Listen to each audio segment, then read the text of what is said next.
Everyone, welcome to my channel easy way SR. देखो, इससे पहले वाली वीडियो में हमने स्टडी किया था कि मेटल और नॉन मेटल कैसे रिएक्ट करते हैं। तो जब मेटल नॉन मेटल में रिएक्शन होती है तो आयनिक कंपाउंड बनता है। तो आज इस वीडियो में हम आयनिक कंपाउंड की प्रॉपर्टी को स्टडी करेंगे कि क्या क्या प्रॉपर्टी होती है आयनिक कंपाउंड की। The compound formed by transfer of electron from a metal to a non metal are known as ionic compound या इलेक्ट्रोवोलेंट कंपाउंड। देखो क्या होता है, जो कंपाउंड इलेक्ट्रॉन के ट्रांसफर की वजह से बनते हैं, जब मेटल इलेक्ट्रॉन को ट्रांसफर करती है नॉन मेटल तक, तो वो क्या कहलाता है? कंपाउंड आयनिक कंपाउंड कहलाता है। आयनिक कंपाउंड का अनदर नेम क्या है? इलेक्ट्रोवोलेंट कंपाउंड। देखो, हमने देखा था कि जब सोडियम और क्लोरीन रिएक्ट करते हैं, सोडियम ने क्या किया था? सोडियम मेटल है और क्लोरीन नॉन मेटल है। अकॉर्डिंग टू डेफिनेशन क्या बोला गया है कि transfer of electron from a metal. तो सोडियम ने क्या किया था? अपना एक इलेक्ट्रॉन, एक वन वैलेंस इलेक्ट्रॉन को ट्रांसफर किया था कहाँ पे? नॉन मेटल क्लोरीन को। ठीक है, तो यहाँ पे चार्ज क्रिएट हुआ था पॉजिटिव और नेगेटिव। तो इस चार्ज में जो पॉजिटिव नेगेटिव चार्ज है, ये क्या है? अपोजिट चार्ज है। तो इनके बीच में अट्रैक्शन होगी। क्या होता है कि सेम चार्ज होते हैं, जैसे प्लस प्लस हो या माइनस माइनस हो, तो वो उनके बीच में तो रिपल्सन होती है, वो एक दूसरे को दूर भेजते हैं। ठीक है, बट अगर जो चार्ज है वो अपोजिट है, जैसे प्लस और माइनस है, माइनस और प्लस है, तो उनके बीच में क्या होती है? अट्रैक्शन होती है due to electrostatic force of attraction. ठीक है, क्योंकि वो एक दूसरे को अट्रैक्ट करते हैं और क्या बनाते हैं? केमिकल बॉन्ड बनाते हैं। इसके अनदर एग्जांपल क्या होंगे? जैसे magnesium chloride, lithium bromide, sodium iodide, ये सारे ही क्या हैं? आयोनिक कंपाउंड है। देखो, जैसे कि यहाँ पे है मैग्नीशियम क्लोराइड, इसकी फॉर्मेशन भी हम कर चुके हैं इससे पहले वाली वीडियो में। अगर आपने वो नहीं देखे है तो उसका लिंक डिस्क्रिप्शन बॉक्स में मिलेगा, देख लेना। तो इसमें क्या होता है, एक मैग्नीशियम एटम है जो वो दो क्लोरीन एटम के साथ अटैच होगा। क्यों? क्योंकि मैग्नीशियम की वैलेंसी 2 होती है, ये अपने 2 इलेक्ट्रॉन को डोनेट कर सकता है, 2 नॉन मेटल तक। ठीक है, तो देखो, इलेक्ट्रॉन के डोनेशन से जो कंपाउंड फॉर्म होता है वही क्या होता है? आयनिक कंपाउंड होता है। ठीक है, तो देखो इसकी प्रॉपर्टी क्या होंगी। पहले हम फिजिकल नेचर की बात करें कि जो आयनिक कंपाउंड है, लाइक जैसे टेबल साल्ट है NaCl, ये क्या होता है? टेबल साल्ट क्या है कि इसको हम वाटर में डालते हैं तो ये क्या होता है? डिजोल्व हो जाता है, कंडक्ट भी करता है इलेक्ट्रिसिटी को। तो ये सारी प्रॉपर्टी हम स्टडी करेंगे कि जो आयनिक कंपाउंड है वो इलेक्ट्रिसिटी को कंडक्ट करेगा, किस कंडीशन में कंडक्ट करता है, कैसा नेचर होता है, हार्ड होते हैं या सॉफ्ट होते हैं। ठीक है, तो देखो इसकी जो फिजिकल नेचर क्या है, ionic compound are solid and hard because strong force of attraction between positive and negative ion. ठीक है, जैसे हमने यही देखा था कि जो टेबल साल्ट है NaCl, इसमें पॉजिटिव और नेगेटिव आयन है। तो ये क्या होते हैं? सॉलिड होते हैं और ये हार्ड भी होते हैं। हार्ड क्यों होते हैं? क्योंकि इन अपोजिट चार्ज के कारण, प्लस और माइनस के चार्ज के कारण, इनमें फोर्स ऑफ अट्रैक्शन ज्यादा होगी। ये फोर्स ऑफ अट्रैक्शन किसकी वजह से होती है? जो प्लस और माइनस का चार्ज है, इसकी वजह से इसमें इलेक्ट्रोस्टैटिक फोर्स अराइज होगा। और वही इलेक्ट्रोस्टैटिक फोर्स इनको क्या करता है? बांध के रखता है। ठीक है, तो ये कैसा नेचर होता है? सॉलिड और हार्ड नेचर के होते हैं। लेकिन साथ में क्या है? ये ब्रिटल भी होते हैं। ब्रिटल का मीनिंग क्या होता है? जो आसानी से टूट जाए। अगर इन कंपाउंड के ऊपर चोट मार दी जाए या फोर्स अप्लाई किया जाए या प्रेशर अप्लाई किया जाए तो ये टूट जाते हैं इनके आयन में। ठीक है, ionic compound break easily when pressure is applied. देखो भाई, सॉलिड भी है बट अगर इनके ऊपर प्रेशर डाला जाता है तो ये टूट भी जाते हैं, ब्रेक हो जाते हैं। ठीक है, तो जिसकी नेक्स्ट प्रॉपर्टी है वो क्या है? मेल्टिंग और बॉइलिंग पॉइंट। देखो, मेल्टिंग और बॉइलिंग पॉइंट क्या होता है? मेल्टिंग पॉइंट तो वो होता है अभी वो टेम्परेचर जिसके ऊपर सब्सटेंस मेल्ट हो जाए, पिघल जाए। ठीक है, और बॉइलिंग पॉइंट क्या होता है? वो टेम्परेचर जिस टेम्परेचर के ऊपर कोई, जैसे कि वाटर है, वाटर का बॉइलिंग पॉइंट हम क्या बोलेंगे कि जिस टेम्परेचर या जिस टेम्परेचर की वैल्यू पे पानी उबलना स्टार्ट करता है तो वो उसका क्या होता है? बॉइलिंग पॉइंट होता है। ठीक है, तो देखो, जो आयनिक कंपाउंड होते हैं वो क्या करते हैं? उनका मेल्टिंग और बॉइलिंग पॉइंट हाई होता है। क्यों होता है? देखो, हमें पता है कि जो आयनिक कंपाउंड बनते हैं वो पॉजिटिव नेगेटिव चार्ज की अट्रैक्शन की वजह से बनते हैं और उनमें आयनिक बॉन्ड फॉर्म होता है।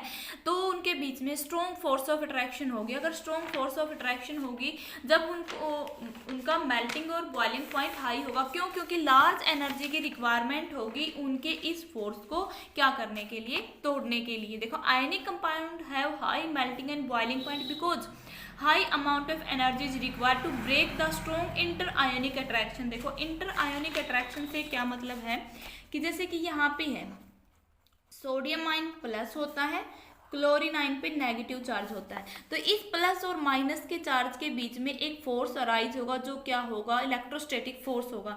और ये इलेक्ट्रोस्टैटिक फोर्स की वजह से ये क्या होंगे, स्ट्रोंगली बाउंड होंगे एक दूसरे से और आयनिक बॉन्ड बनाएंगे। ठीक है, तो इस बॉन्ड को तोड़ने के लिए ज़्यादा अमाउंट ऑफ एनर्जी की रिक्वायरमेंट होगी, मतलब ज़्यादा हीट हम देंगे तभी जाके ये क्या होगा, मेल्ट होगा या बॉयल होगा। इसीलिए क्या होता है, जो आयनिक कंपाउंड होते हैं उनका मेल्टिंग बॉइलिंग पॉइंट हाई होता है। क्यों? क्योंकि इनके जो ये एटम है जो ये बाउंड होते हैं strong ionic force of attraction की वजह से एक दूसरे से स्ट्रॉन्गली बाउंड होते हैं। ठीक है, अब देखो सोल्यूबिलिटी। सोल्यूबिलिटी का मतलब होता है घुलनशीलता। क्या जो आयनिक कंपाउंड है वो घुलनशील होते हैं, तो इसका बेस्ट एग्जांपल वही टेबल साल्ट NaCl है। क्योंकि देखो हम घरों में यूज करते हैं, जैसे कि नमक को पानी में डाला जाता है तो कंप्लीटली डिजोल्व हो जाता है उसके अंदर। ठीक है, तो इसका मीनिंग क्या है कि जो आयनिक कंपाउंड है उनकी सोल्यूबिलिटी भी हाई होती है। ठीक है, लेकिन इसका एक रीजन है कि ये वाटर के अंदर तो सोल्यूबल होंगे, जो अनदर सॉल्वेंट है जैसे कि कैरोसिन ऑयल है, पेट्रोल है, उसमें ये सोल्यूबल नहीं होते।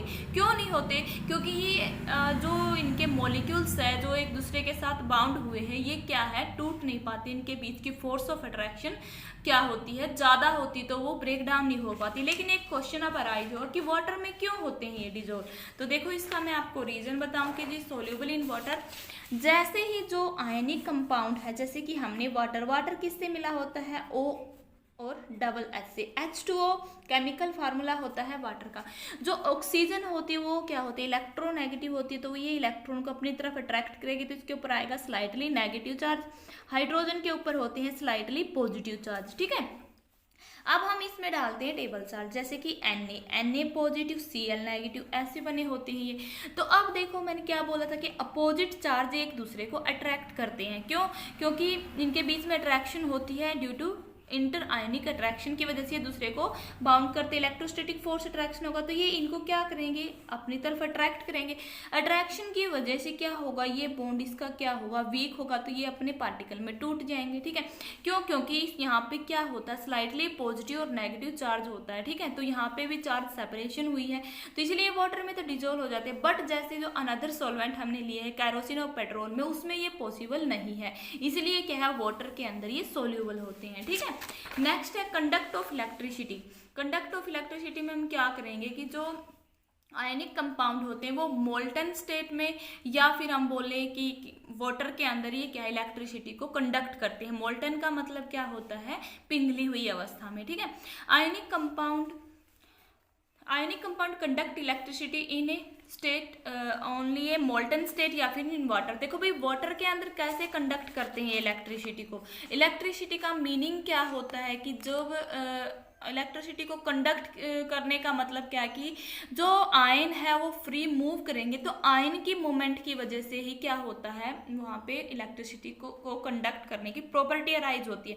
अब हम देखेंगे क्या आयनिक कंपाउंड के आयन फ्रीली मूव करते हैं या नहीं करते हैं। देखो अभी मैंने आपको एक एग्जाम्पल बताया था कि जैसे ही जो वाटर होता है उसमें स्लाइटली पॉजिटिव नेगेटिव चार्ज होता है, हम उसमें क्या डालें, अगर आयनिक कंपाउंड को डालेंगे तो वो अपने आयन में टूट जाते हैं इनके अट्रैक्शन की वजह से। तो देखो यहाँ पे तो क्या है, वाटर के अंदर तो आयनिक कंपाउंड के जो आयन है वो डिसोसिएट होके फ्रीली मूव करेंगे। ठीक है, तो यहाँ पे आयन की मूवमेंट हो रही है, तो आयन की मूवमेंट की वजह से जब हम इसमें इलेक्ट्रोड को क्या कर दें, प्लेस कर दें, तो जो ये आयन है वो अपोजिट चार्ज इलेक्ट्रोड की तरफ क्या होंगे, अट्रैक्ट होंगे, और इन्हीं की मूवमेंट की वजह से जब हम इलेक्ट्रिसिटी को इसमें पास करेंगे तो ये आयन क्या करेंगे, इलेक्ट्रिसिटी को पास होने देंगे। मीनिंग क्या है कि ये इलेक्ट्रिसिटी को कंडक्ट करेंगे। क्यों? वाटर के अंदर ये इनके आयन डिसोसिएट होकर फ्रीली मूव करते हैं। ठीक है, तो क्या होगा, ionic compound conduct electricity in water because their ion move free place to place when passing electricity through the solution, ion move to opposite electrode. ठीक है, जो मैंने अभी आपको बताया कि जो आयनिक कंपाउंड है उनके जो आयन होते हैं वाटर में वो फ्रीली मूव करते हैं, और जब उस सॉल्यूशन में से इलेक्ट्रिसिटी को पास किया जाता है, जो इलेक्ट्रोड उसमें प्लेस की जाएंगी इलेक्ट्रिसिटी को पास करने के लिए, तो ये आयन अपोजिट इलेक्ट्रोड की तरफ अट्रैक्ट होंगे, जैसे कि यहाँ डायग्राम में दिखाया गया है। ठीक है, कि यहाँ पे है ये हमने क्या किया है, इसकी एक्सपेरिमेंट करने के लिए देखो पहले वही है, साल्ट सॉल्यूशन जब हम लेंगे तो जो वाटर है उसमें स्लाइटली पॉजिटिव और नेगेटिव चार्ज होता है। इसी की वजह से जो हम यहाँ पे आयनिक कंपाउंड लेते हैं तो वो क्या होंगे, अट्रैक्ट होंगे, उसमें क्या होंगे, डिसोसिएट हो जाएंगे। डिसोसिएट होंगे तो अपने आयन में टूटेंगे और उनके आयन फ्री मूव करेंगे। फिर हम इसमें क्या करेंगे, अगर इलेक्ट्रोड को का सेटअप कर दें हम इस सॉल्यूशन के अंदर, तो जैसे ही हम इसमें से इलेक्ट्रिसिटी पास करेंगे, देखो यहाँ पे क्या है, Na positive Cl negative, Na positive Cl negative, ये इसके आयन है जो डिसोसिएट होकर फ्रीली मूव करते हैं वाटर में, ठीक है। तो जैसे इसमें इलेक्ट्रिसिटी पास करेंगे तो ये आयन अपोजिट इलेक्ट्रोड की तरफ अट्रैक्ट होंगे, ठीक है। अपोजिट इलेक्ट्रोड की तरफ अट्रैक्ट होंगे तो इसमें से क्या होगा, ये बल्ब ऑन होगा। बट अगर हम यहाँ पे क्या ले लें, वाटर की जगह पे क्या लें, कैरोसिन या पेट्रोल लें, तो ये कंडक्ट नहीं करते। क्यों? क्योंकि ये कैरोसिन और पेट्रोल में सॉल्यूबल नहीं होती हैं, ठीक है। तो यहाँ से क्या होंगे, बल्ब ऑन नहीं होगा। मीनिंग ये है कि जो कंडक्टिविटी होती है वो आयन के मूवमेंट की वजह से होती है। तो जो आयनिक कंपाउंड होते हैं वो क्या करते हैं, इलेक्ट्रिसिटी को कंडक्ट करते हैं। क्यों? और लेकिन इसकी कंडीशन है लिक्विड या मोल्टन स्टेट में ही होंगे, ठीक है। क्योंकि लिक्विड स्टेट में क्या होता है, इनके जो जब इनको मेल्ट किया जाता है तो ये इनके आयन में कन्वर्ट हो जाते हैं, जो इसके सेकंड पार्ट में हम स्टडी करेंगे। जैसे कि यहाँ पे है this is possible in molten state, और जो कंडीशन हमने ऊपर पढ़ी तो ये मोल्टन स्टेट यानी कि लिक्विड स्टेट में पॉसिबल होती है। क्यों? Because electrostatic force of attraction between the opposite charge ion are overcome due to the heat, this the ion move freely and conduct electricity. अब देखो इसमें क्या बताया गया है कि जो जैसे कि यहाँ पे ये सॉलिड स्टेट थी, आयनिक कंपाउंड की सॉलिड स्टेट है, तो सॉलिड स्टेट से हम मोल्टन लिक्विड में कन्वर्ट करेंगे तो इसको हीट करना पड़ेगा। तो जो आयनिक कंपाउंड है अगर इनको हीट किया जाए तो इनके बीच में जो ये फोर्स ऑफ अट्रैक्शन थी पॉजिटिव और नेगेटिव आयन के बीच में वो ज्यादा थी, ठीक है। क्योंकि इसमें अपोजिट चार्ज में electrostatic force of attraction arise होता है। बट जो हम हीट देंगे ये हीट ज्यादा होगी इसकी फोर्स ऑफ अट्रैक्शन से, तो ये हीट ज्यादा होगी तो ये फोर्स ऑफ अट्रैक्शन कम होगा यहाँ पे, तो ये इजिली ब्रेक डाउन हो जाएगा। और इजिली ब्रेक डाउन होगा तो ये अपने आयन में टूटेंगे, तो इनके आयन फ्रीली मूव करेंगे। तो यही क्या होती है, मैंने अभी बताया था। क्योंकि कंडक्टिविटी का मीनिंग क्या होता है, मोमेंट ऑफ आयन, ठीक है। देखो सॉलिड स्टेट से जब इसको हीट किया जाता है, कन्वर्ट किया जाता है मोल्टन यानी कि लिक्विड स्टेट में, हमें पता है कि सॉलिड स्टेट में जो पार्टिकल वो क्लोजली पैक्ड होते हैं उनके बीच में स्पेस नहीं होता। बट जब वो लिक्विड स्टेट में आते तो उनके बीच में जो गैप होता है वो ज़्यादा होता है, जो हम स्टेट ऑफ मैटर में पढ़ चुके हैं, ठीक है। अगर आपने वो वीडियो नहीं देखी तो उसका लिंक डिस्क्रिप्शन बॉक्स में मिलेगा, स्टेट ऑफ मैटर में कि क्या कैसे पार्टिकल का साइज होता है, ठीक है। तो देखो सॉलिड स्टेट में पार्टिकल क्या होते हैं, क्लोजली पैक्ड होते हैं, बट उनको हीट दिया जाता है तो इनमें क्या होगी, काइनेटिक एनर्जी राइज होगी, क्योंकि एक दूसरे के ऊपर फोर्स लगाएंगे। काइनेटिक एनर्जी के कारण क्या होंगे, ये आयन जब लिक्विड स्टेट में आएंगे तो इनके बीच में गैप ज्यादा हो जाएगा। गैप ज्यादा होगा तो ये फ्रीली मूव करेंगे, और इसी की वजह से क्या होते हैं, आयनिक कंपाउंड इलेक्ट्रिसिटी को कंडक्ट करते हैं, ठीक है। तो नेक्स्ट इसका पॉइंट क्या होता है, देखो नेक्स्ट पॉइंट है इसका, आयनिक compound do not conduct electricity in solid state. जो मैं अभी आपको बता भी चुकी हूँ क्यों नहीं करते ये सॉलिड स्टेट में इलेक्ट्रिसिटी को कंडक्ट। यहाँ से क्वेश्चन अराइज होता ही होता है बोर्ड एग्जाम्स में कि क्या रीजन होता है जो आयनिक कंपाउंड है वो मोल्टन और लिक्विड स्टेट में इलेक्ट्रिसिटी को कंडक्ट करते हैं बट सॉलिड स्टेट में नहीं करते हैं। तो मेन कारण इसका यही है, सॉलिड स्टेट में इनके जो पार्टिकल एटम वो क्लोजली बाउंड होते हैं, ठीक है। बट लिक्विड स्टेट में इनके एटम के बीच में गैप होता है। गैप होने की वजह से इनमें क्या होगी, हम जब इनको हीट देंगे तो वो हीट और कम करेगी इसके इलेक्ट्रोस्टैटिक फोर्स ऑफ अट्रैक्शन से, ठीक है। तो वो एटम के बीच में गैप होगा तो फ्रीली मूव करेंगे, ठीक है। देखो in solid state ionic compound do not conduct electricity because their ion held in fixed position due to strong inter ionic attraction. देखो क्योंकि इसके जो आयन है वो फिक्स पोजिशन के ऊपर होंगे, फिक्स्ड, जैसे कि ये यहीं रहेंगे, ये यहाँ से हिले डुलेंगे नहीं, मतलब ये मूव नहीं करेंगे।